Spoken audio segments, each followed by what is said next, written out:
Okay, so let's talk about Barbarian. I already did an ending explain. Go check it out. But this is your spoiler-free review. So if you have not watched this movie and don't want to know anything of it, and my best advice to you, if you're gonna see this movie, do not even watch this trailer. This is a movie. The best you go into it is without knowing anything at all, and this one definitely will deliver all of the right tones for you. So let's get right into it. Before we do, go ahead and hit that subscribe button down below. We're reaching 25,000. As soon as we get to 25,000, we will have a giveaway. So hit the notification bell to know when that happens. But let's talk about Barbarian, which is quickly becoming one of my favorite movies of the year.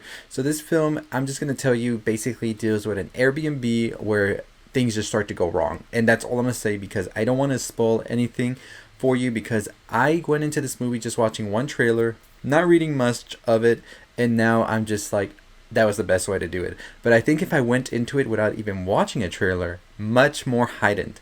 But basically, this is a film from an alumni of The Whitest Kids You Know, which was a sketch comedy show. I grew up watching this on Fuse, and recently one of the members actually passed away, Trevor, which was very sad, honestly, because I grew up watching this, and Trevor was my favorite one on the show, so it was kind of a sad thing to hear. But this is sort of bittersweet as well to know that somebody from The Whitest Kids You Know has actually gone on to make this feature, who is Zach Cregger, who was another one of my favorites on the show as well. And this one is one that I think is going to be a make it or break it, but at the end of the day, I feel like most people are going to genuinely love this one, and I am excited to see what career Zach Cregger has from here because I really think this one's special and will be one to keep on watching and listening for this name in Hollywood. So this film basically, like I said, is a sort of mystery about what is going on in this Airbnb. We have Georgina Campbell as well as Bill Skarsgard who are in this Airbnb together out of some like weird mix-up that happened, and now they're trying to figure out who should they trust and who shouldn't they trust.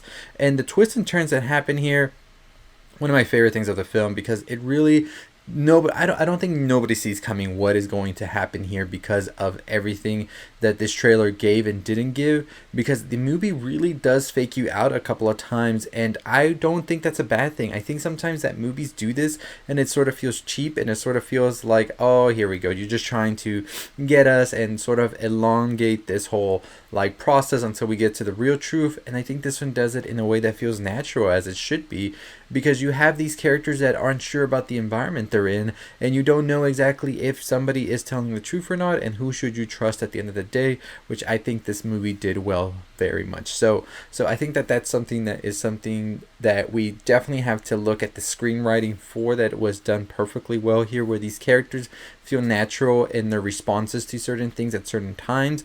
But also I think the direction of the camera was done well here. There are scenes where it flows very well. Like, I think that, I don't know how to explain it, but the way the camera moves and all of that, it really does keep you engaged and seeing, and also at the same time you're scared but you're laughing. That's one of the things I did enjoy about this film, because it does have moments where you're just dreading to see what happens next or what's around that corner, but at the same time something's happening that has you giggling. And that's a very distinct thing that this movie made you feel at the same time, is this comedy as well as this horror, which I think was done very well and paired good with just how this movie is presented, because it is a horror movie at the same time, but it is a fun movie also, which I really enjoy when movies are able to do that balance very well, where we can have these things that feel very much so silly and fun, and you're just there enjoying yourself, but at the same time you're scared also. So very, very good on the film to do that.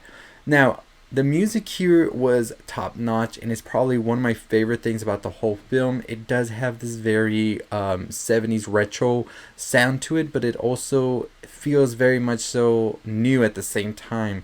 Like, I don't know how to explain it. Maybe 70s is not the correct term for it, but it did feel like an older movie score in a good way, but also didn't feel antiquated at the same time. And it just kept on like raising the suspense as we got deeper and deeper into what the secret was of the film. And I think that it paired so well with the scenes and everything, the sound editing as well, because certain movements sort of elevated that score to another level as well that the actors were doing.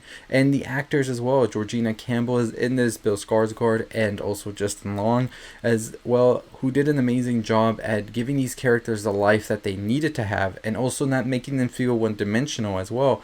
These were characters that had their own thing going on, and you never felt like they were just a sort of like stock card character from a horror movie. They really felt different, and also at the same time felt like they were real. They weren't 2D or anything like that. They had their own feelings and their own ways of expressing themselves that just felt amazing, honestly, that these characters were brought to life so well. I won't give away any much more of the movie either, but I think once those twists start to happen, the movie really goes in a direction very fast, but at the same time, it's still very much so like you want to see what comes next. Like you're there strapped onto this like thrill ride, and once like the movie I feel has this sort of build up like a roller coaster, and once we get to the top, the movie just like lets loose, and you're just diving headfirst in this like amazing like content that you're being presented, where it doesn't feel like any time that it slows down or anything, you're not like, this is such a bore. Like, you know, it has great pacing in that sense where everything just flows together. At an hour and 40 minutes, it does give so much to you and the story and everything presented as well. Overall, like I said, this is a must-see, especially go into it not knowing much. I think that this is going to be such a great turning point for horror.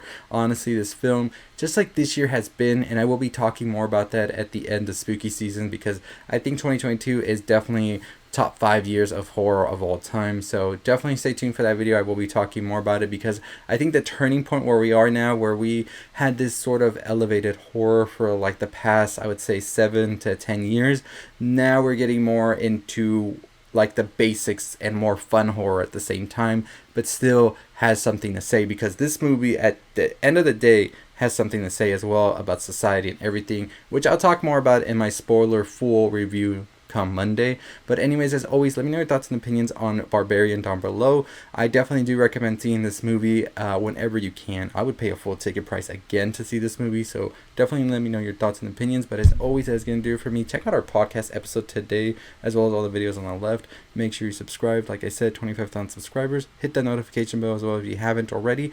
And as always, that is going to do it for me. Let me know when you watch this movie what you thought. Check out my ending explained on it as well, and we have a ton of other videos talking about it. We might do a live today talking about it, depending on if y'all want to see that. I'll probably put it on Twitter or something, so follow us over there or TikTok, and I'll see y'all next time. Stay safe, stay positive.